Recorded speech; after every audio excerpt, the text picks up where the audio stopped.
रत्नागिरी सिंधुदुर्गकडे आपण वळतो आहोत पुण्यामधून।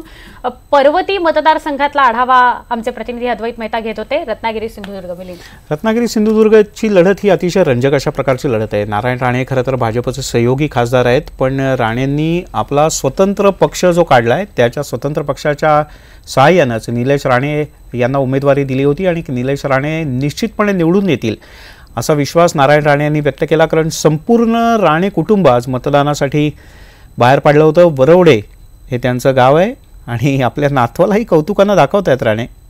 पुढचा लोकशाहीतला एक महत्त्वाचा घटक आहे तो। महाराष्ट्र स्वाभिमान पक्षाची ही पहिलीच निवडणूक आहे। राणे आणि त्यांच्या कुटुंबियांनी वरवडे या त्यांच्या गावी जाऊन मतदान केंद्रावर पोहोचून नव्या निशाणीला मतदान केलेलं आहे। शिवसेना आणि काँग्रेस सोडल्यानंतर नवीन पक्ष काढल्याचं समाधान आपल्याला आहे।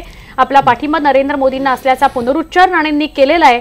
विधानसभा निवडणुकीनंतर आमच्या पक्षाच्या राज्याच्या सत्तेत वाटा असेल असा दावा सुद्धा राणे करायला विसरले नाहीयेत।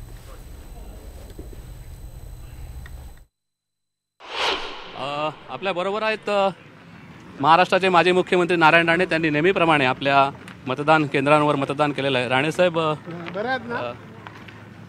साहेब खूप वर्ष तुम्ही राजकारणामध्ये आहात। धनुष्य बाणाने अनेकांवर बाण मारलेत, तुम्ही हाताने आधारही दिलात। आज पुन्हा एकदा रेफ्रिजरेटर ऑन केलाय। कशी वाटते निवडणूक? महाराष्ट्र स्वाभिमान पक्षाची ही पहिलीच निवडणूक आहे। शिवसेनेत होतो त्या धनुष्यबाणाचा वापर होत होता। शिवसेना सोडली, मी धनुष्यबाण घेऊनच इकडे बाहेर पडलेलो आहे। त्यामुळे धनुष्यबाण त्यांच्याकडे राहिलेला नाही आणि म्हणून मी तुम्हाला सांगेन की शिवसेनेतून बाहेर पडल्यावर 12 वर्ष काँग्रेसमध्ये होतो आणि त्यानंतर स्वतःचा पक्ष काढलेला आहे।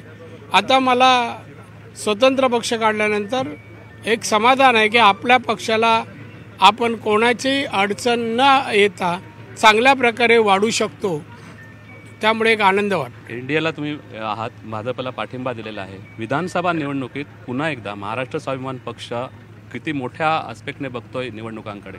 विधानसभेला मोठ्या प्रमाणात उमेदवार टाकणार आणि माझ्या मते महाराष्ट्राच्या राजकारणात आम्ही सत्तेपर्यंत पोहोचण्याचा मानस ठेवतो। लोकसभा निवडणुकीत निलेश राणे विजयी झाल्यानंतर तुमचा पाठिंबा आधी तुम्ही सांगितलं कुणाला जातो? मोदी साहेबांना। पंतप्रधान मोदींना पाठिंबा देणार आहेत नारायण राणे। पुन्हा एकदा त्यांनी आणि विधानसभेला सुद्धा ते मोठी तयारी करणार आहेत महाराष्ट्र स्वाभिमान पक्षाकडून। विजय बासुटकर सह दिनेश केळुसकर, न्यूज 18 लोकमत, सिंधुदुर्ग।